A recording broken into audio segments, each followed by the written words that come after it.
Hello, so we're on the second part on the discussion for the application of the Laplace transform. So these are a series of short videos, in the discussion of the circuit analysis using Laplace transform. Okay, so we're repeating the steps to remind everyone. So the steps in applying the Laplace transform. Again, number 1, transform the circuit from time domain to S domain. Time domain to S domain.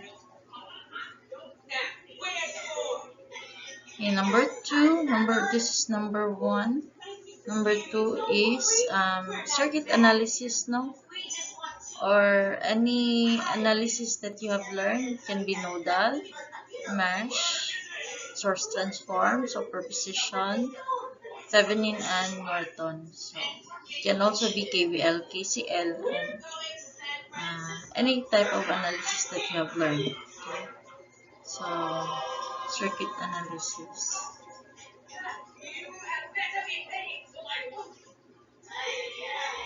And number 3 is after we get the final value, circuit analysis of can be I of S or VO of S.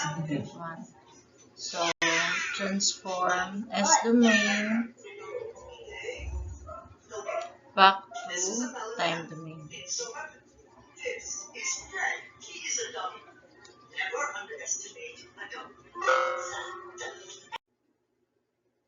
So let's have a simple example for the application. So let me just read first the problem.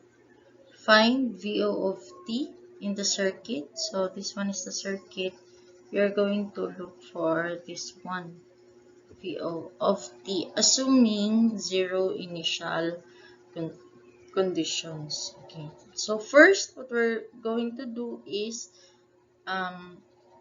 we're going to transform this one into a new in a S domain. Okay, so in our S domain, we're going to have the same, almost the same circuits, So let's copy the elements. Okay, we have here this one, zero initial conditions. Okay, so we have here a capacitor, So si capacitor, we take note, we have different kinds of transformation for this one. Okay, so before we can transform this, we could decide first the method that we are going to use in our circuit analysis. So for this one, are we going to mesh or loop? Okay, so if we're just going to mesh, so might as well use the first method where we're going to series here a voltage source, right? Okay, so we're going to series a voltage source for that. But if you're going to do KCL, so might as well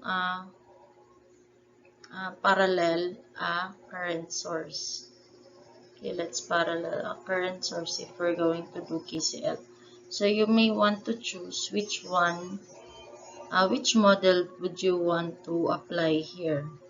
But for me, in this problem, I'm going to apply mesh, I'm going to apply mesh, so meaning I'm going to do the first model where we're going to series a voltage source. But since there's zero initial condition, so meaning our initial condition here is 0. So this one is just shorted. So wala na siya. So, since wala man siya, let's just erase it. Okay. So, we will erase that and then let's just continue redrawing. No? Redrawing it without an initial condition. So, unsa ganito pag wala initial condition? This one is just SL, no? SL. And this one is 1 over SC. So, meaning, ganit sa nato, let's start with the resistor. This one is still 1 ohm and this one is 5 ohm, right? And this one is 1 over SC. 1 over S times 1/3. That is equal to 3 over S. So, this is 3 over S. And this one is equal to 1. Okay, S times 1 is 1. And then let's go to U of t. Remember that the Laplace transform of U of t is equal to 1 over S. So this one is 1 over S. So now this is our new circuit diagram with components in S domain. Okay, so let's start. Let's have our mesh. This is I1 of S and I2 of S. Okay, so for that, KVL at mesh 1. So we have negative 1 over S plus 1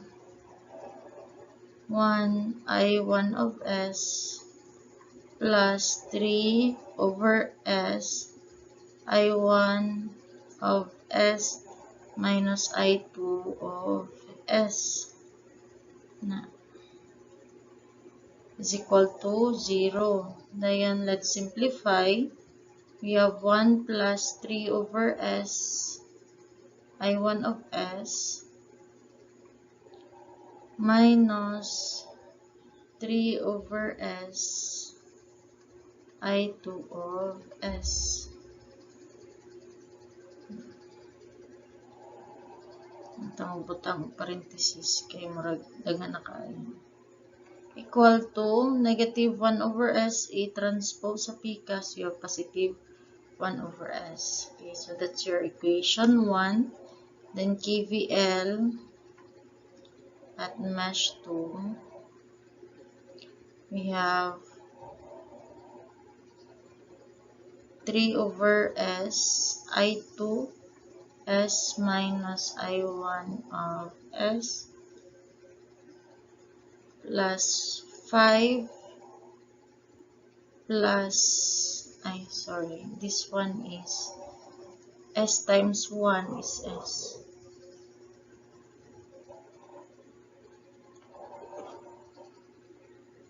So we have 5 plus S, then I2 of S is equal to 0. Simplify, we've got negative 3 over S, I1 of S, plus 3 over S plus 5 plus S, I2 of S equal to 0. Okay, so take note, ang atong gipangita is VO of T. So this one. Okay, so ang kailangan nato para makuha si VO of T is equal to S times I2 of S, diba? So meaning kung unsa ato answer sa I of 2 times na nato siya S, we get VO of T. So since we're going to have time, hard time calculating finding the value of I1 and I2, dili na to siya pwede calculator, Di pa siya matrix. So, we're just going to do substitution. Okay, so to substitute, since we want I2, I'm going to do this one. I1 of S is equal to negative 3 over S plus 5 plus S. I2 of S. Balin ako siya sa pikas din. Si I1 of S kay naman siya negative 3 over S, diba? Times na ko na siya of negative S over 3. So you can see here that I1 of S is equal to S negative times negative, may siyang positive, and you're left with 1 plus 5S over 3 plus S square over, wait, sorry for the interruption. The next is S square over 3. Next, I2 of S. So, ito ba? Let's check.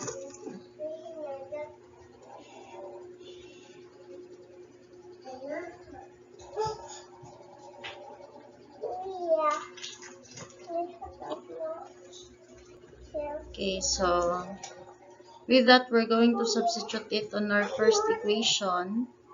So we have 1 plus 3S times I1, which is the whole of this. Kani ito siya, ibutang dira. 1 plus 5S over 3 plus S square over 3 I2 of S minus 3 over S I2 of S is equal to 1 over S. You can see here that we can add this one. They are both I2 of S. So, i-add na to. And let's simplify. This one, we're left with S plus 3. And then we're left with 3 over 3 is 5S plus S square minus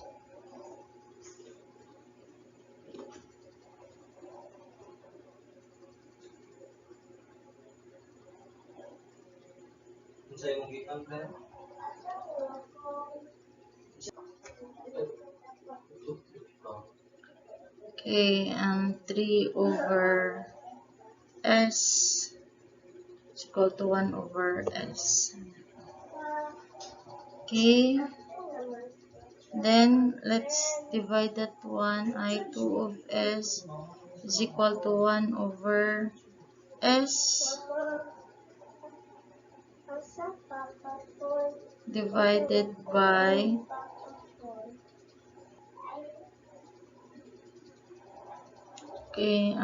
divided by this one, we have 3S.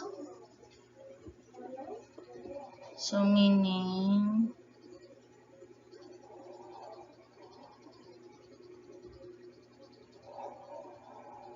S plus 3 times 3 plus 5S plus S square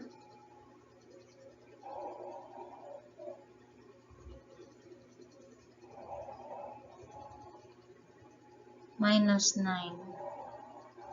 Okay. So since naka-divide man ni siya, ito na siya isa ka, we're left with 3 over 3S over S cube plus 5S square plus 3S plus 3S square plus 15s plus 9 minus 9. Okay, cancel out ang s. We're left with 3 over s cubed plus 8s squared plus 18s 9 minus 9. That's I2 of s. Okay. Again, we need this one na value. So, ato siya times and og s ang atong I2 of s. So, I2 of s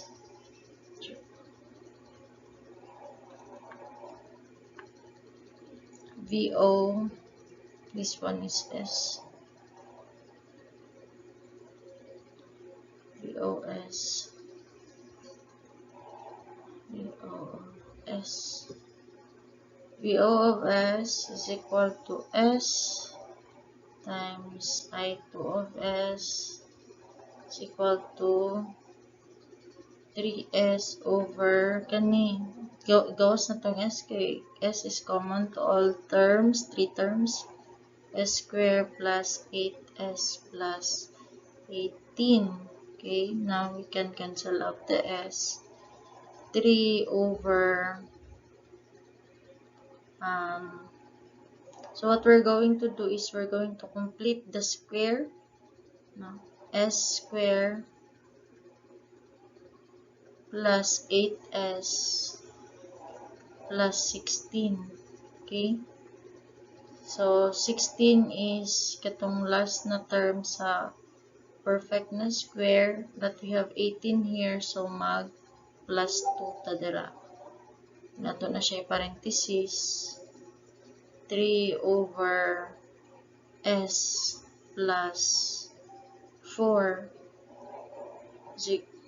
s plus 4 square plus 2. That's our VO of s. Okay.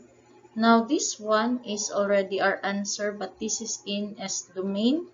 We need to convert to Laplace inverse of our VO of s. Convert it to VO of t. So to convert that, Laplace inverse VO of s is equal to kani siya class based on our Laplace table. This one looks like a sine. Okay, sine omega t is equal to omega over s square plus omega square, diba? But since we have s plus 4, meaning naapod tay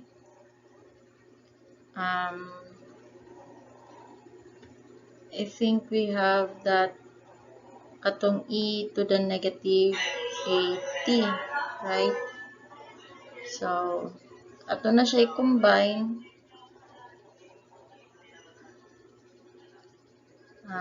Take note, we want this one, kaning omega nato to be also the omega right here, diba? But this one is actually square root of 2 square. So, since s square plus omega square man ta. So, Laplace inverse of, we have 3, diba? Ato, need nato na mahimo na siya og square root of 2. So, ato na siya i-divide og square root of 2 para ma-cancel out siya. Then, si 3 ato na siyang ipagawas since that's a constant. Okay, so meaning natay 3 over 2. Ay, kanito ay akong erase. Square root of 2. This one is a constant. Then we have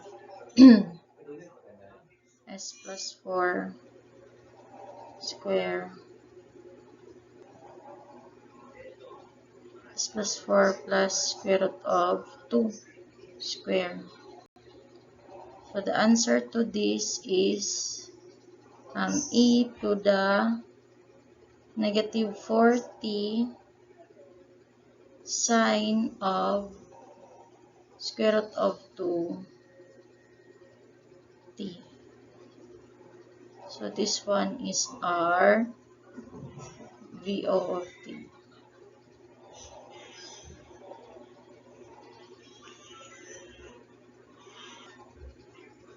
Okay, we forgot our constant. We have 3 over square root of 2. Okay, so that's the final answer.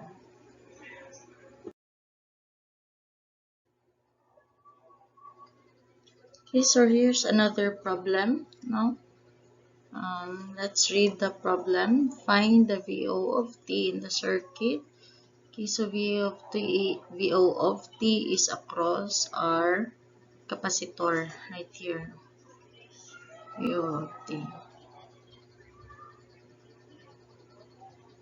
And then, assume VO at 0 is equal to 5 volts, meaning the initial voltage of our capacitor is 5 volts. Okay, so the previous problem was kanang initial condition was 0. And then for this problem, we have an initial condition. Okay. So let's try to analyze the problem or the circuit first, no?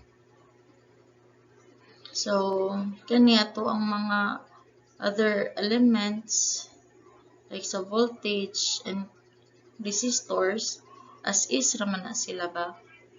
So, let's just copy those. And then, here's ato ang capacitor.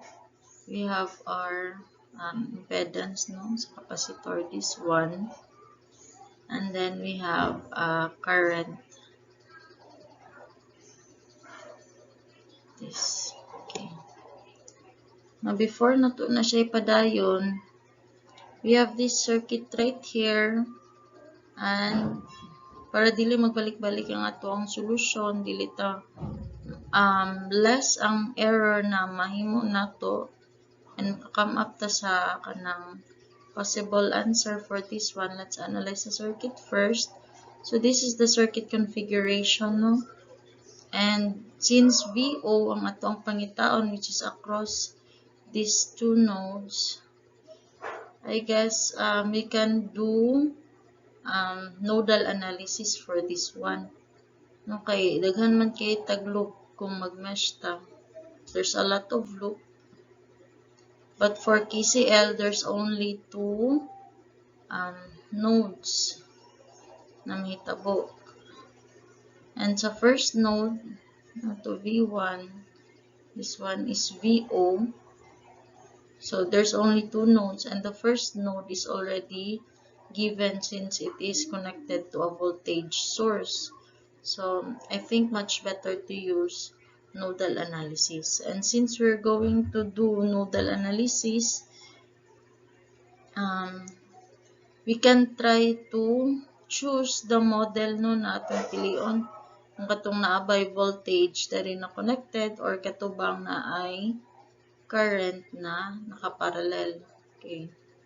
So I think for this kind of problem, so mag-VO ka minus pa ka diri. So medyo mas complicated na kung ang model 1 atong gamiton. So I think it's much better to use model 2. Model 2 which is naatay connected na current source. Okay. So with that, ato naman na siyang pili. Let's try to solve our problem. Let me redraw na lang no para to save space.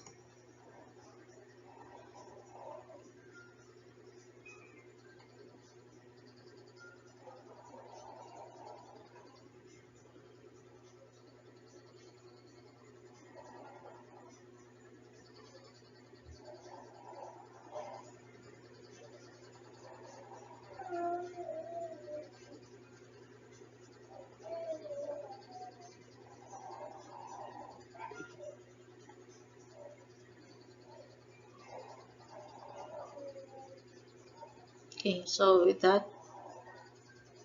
let's do our this one. So Laplace of 10 e to the negative t u of t, that should give you 10, that is equal to 10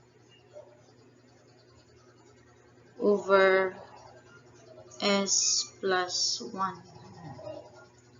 So this is plus minus 10 over s plus 1. And then copy lang na tong resistor 10. And then 1 over sc, 1 over s times 0.1. So meaning we have 10 over s. And then this one, based ato ang formula, we have atong current is pasaka, no? And then our formula is CVOCV. C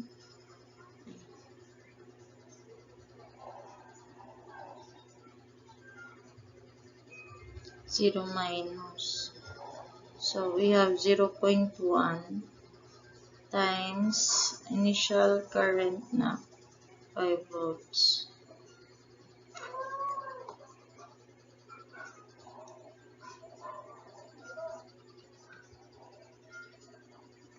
Okay, so that should give us 0.5. So this is 0.5, and this one is the Laplace of 2 Dirac of t, that is 2 times 1. 2 times 1 is 2. Now, so you have 2 amps. This one is also an amp since it's a current source. Okay, now with that, actually 2.5 rin, no? Pwede na to na siya i-combine. Now we can do nodal analysis, which is we need to make reference point first, and then assign node voltages. So we can assign V1, and we can assign all of this node as VO. VO of V1 of S and VO of S. And then let's assign current. Let's do this is I1 of S, I2 of S, I3 of S, and we have 2 current sources. So let's do KCL at node VO. So KCL, we have I1 of S is equal to I2 of S plus I3 of S minus 2.5. Okay, so kana siya. Next, let's assign katong currents, no, in its equivalent voltage. I1 of S is equal to V1 of S minus VO of S divided by 10. Next, I2 of S equal to VO of S divided by 10 over S. And then I3 of S is equal to VO of S divided by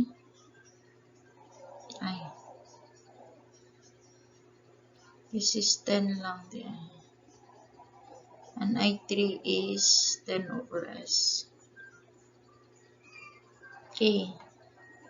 Supplying these equations in our KCL known equation, we're left with V1 of S minus VO of S is equal, divided by 10, is equal to VO of S over 10 plus SVO of S divided by 10 minus 2.5.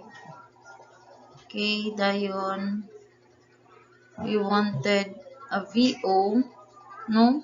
So, ato i-combine ang mga VO. We're left with V1. V1 is equal to 10 over 10 times S plus 1. Cancel out. Dayon, that is equal to, so nara tong V1 plus ha. V1 is equal to 10 over S plus 1. 10 over S plus 1. So, substitute na ko dira 10 over S plus 1 divided by 10. So, cancel out ang 10. Dayon, we have, kani siya, negative, ay positive na siya. VO of S over 10 plus VO of S over 10 plus SVO of S over 10 minus 2.5. So, multiply na ko na sila tanan og 10. Balhinday na kong 2.5 dito pikas. So, I have 10 over S plus 1 plus 25 is equal to 1 plus 1 plus S VO of S. So, that S plus 1, 10 plus 25 S plus 25 is equal to 2 plus S VO of S. VO of S is equal to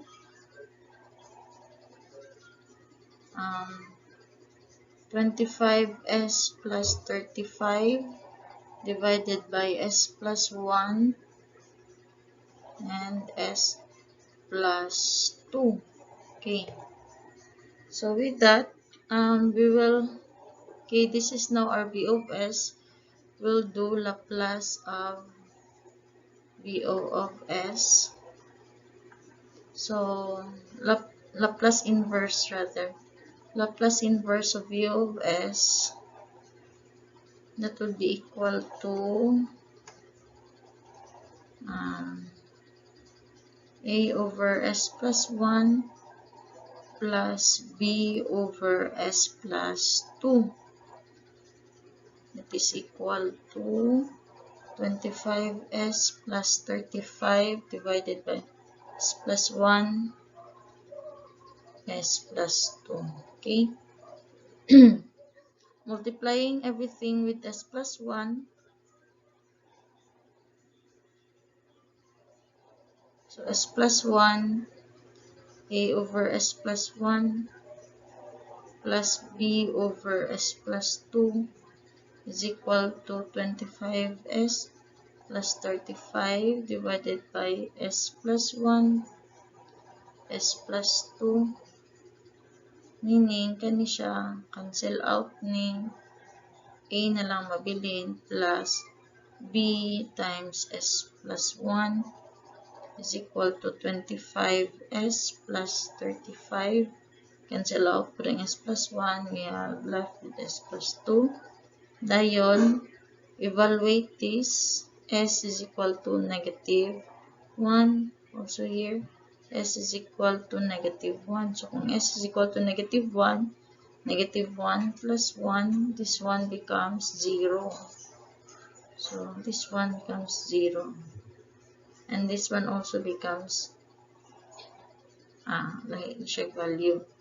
A is equal to negative 25 plus 35 over negative 1 plus 2, that is equal to 10 over 1 is equal to 10. A is equal to 10.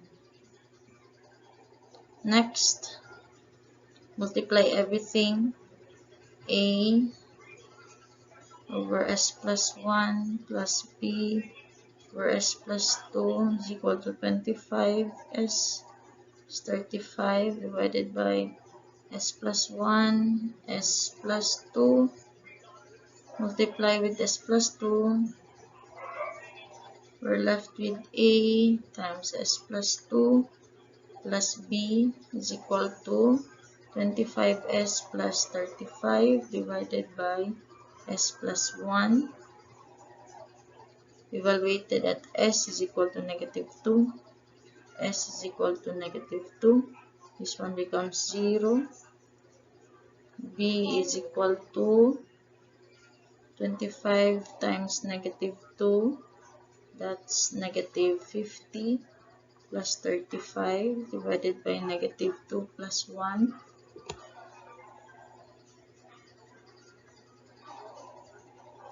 So we have 15 over negative 15 over negative 1. B is equal to positive 15. So VO of t is equal to 10 over s plus 1 plus 15 over s plus 2. This one is katong frequency shift. This is equal to e to the negative 10 e to the negative t plus 15 e to the negative 2t. It's VO of t.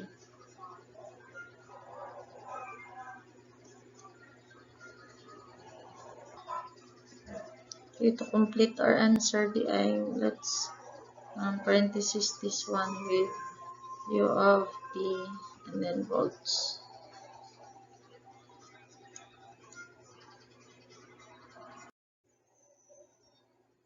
Okay, so our third example is this. Let's try to read the problem. In the circuit, figure 16.10a, the switch moves from position A down to position B, from A to B, okay? At t is equal to 0, find I of t for t greater than 0. Okay. So, natay switching, no? So, let's analyze our circuit. So, since we're only looking for 10 greater than 0, meaning we will be only solving for the circuit at, we'll only be solving for the current, rather. Current right here, no? At itong closing na. So, wala initial condition, ingani lang ang dagway sa tuang circuit. But let's try to analyze. So, at t less than 0, we have a current source and the VO is not yet connected. So, kanilang ang nagdaga na to na circuit, no? Kaning sa gawas. So, meaning, our current that is traveling here in our circuit is I0, okay? So, it's I0 until the switch, meaning, I at 0 minus is equal to I0. This one is the current that is flowing in our inductor at time less than 0, okay? So, meaning, we have an initial condition, an initial current sa inductor. So that means we will be remodeling this inductor right here. So we'll be adding initial value. Okay. So with that, kani man ang ato ang circuit, are we going to add a voltage or are we going to parallel it with a current? Okay. So checking this one for me, I think it's much easier to just use the voltage, no? Okay. I think it's much easier to use the voltage. So let's try the voltage. Okay, so this one is R lang, and then this one is SL, and this one is L, I at 0 minus, but this one is I at 0 minus is IO, LIO. Then we have minus plus, is that correct? Okay, so, and we have our VO. Okay, our VO, this one is a voltage source, meaning na ano siya, U of T, no? That should be VO over S.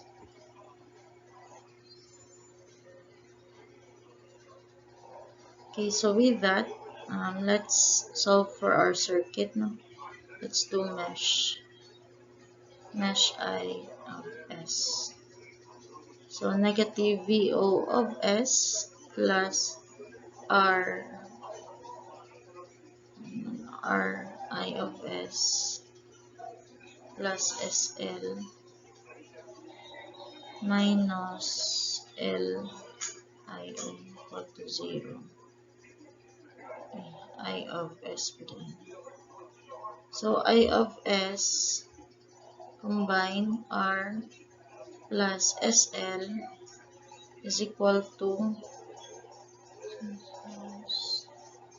VO of S plus LIO. I of S is equal to, i-divide nato na siya dira, VO over S times R plus SL plus LIO over R plus SL. Okay. Ito na siya bulag-bulagon. Okay, bulag-bulagon na to for easier calculation.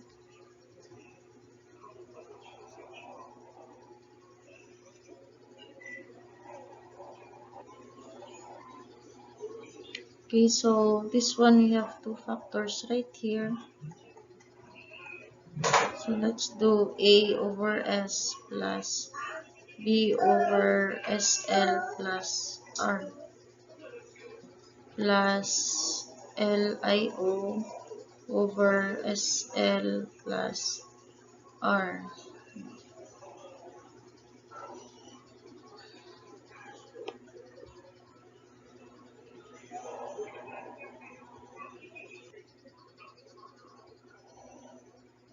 Okay, so let's try to solve this one only. No? Kani siya diri na part.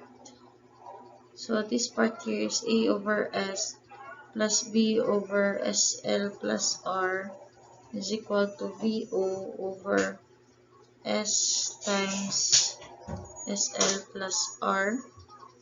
Okay. Let's do A is equal to VO over SL plus R evaluated at S is equal to 0. So meaning A is equal to, this one becomes 0, 0. Then we have VO over R. So our A, and then B is equal to VO over S evaluated at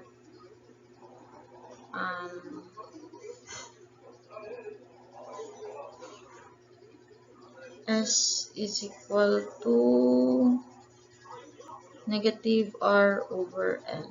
Okay. So B is equal to VO divided by negative R over L, it is equal to negative LVO over R. Okay. Okay, so let's try to input that one here. We're left with I of S is equal to VO over R over S plus B nato na negative LVO over R over SL plus R plus LIO over SL plus R.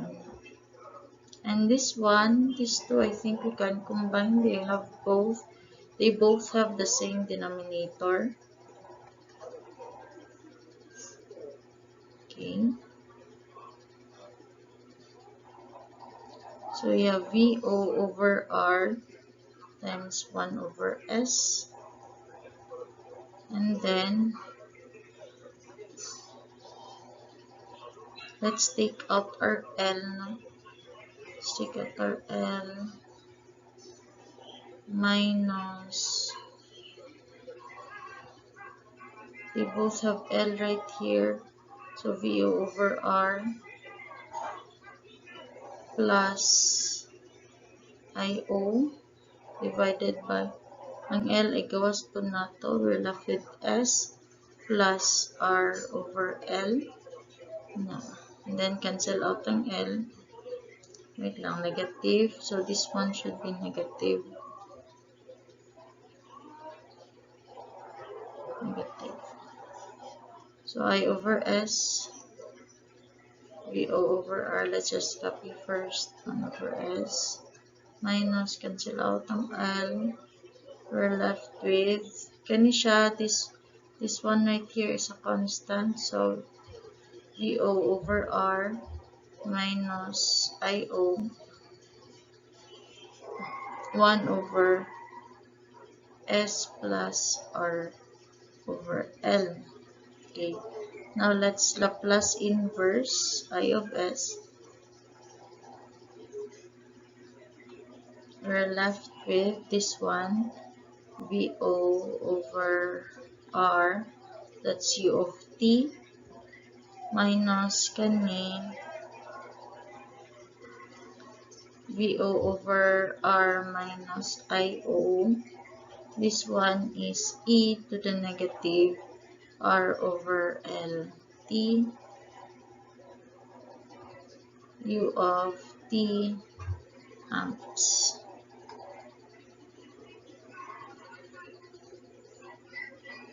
Okay, so I think I of T, we can arrange, or I think okay naman tingalin eh.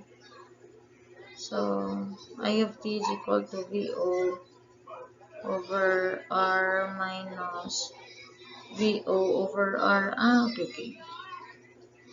Minus. Okay, so you can see here, class, that this one has the same answer sa atong chapter 8. No? We have here our steady state minus steady state minus steady state minus steady state sa ato ang minus sa ato ang initial value, no? Initial condition nato. So I at 0. Dayon, di ba? I infinity minus I infinity minus I at 0. So I think we got the correct answer.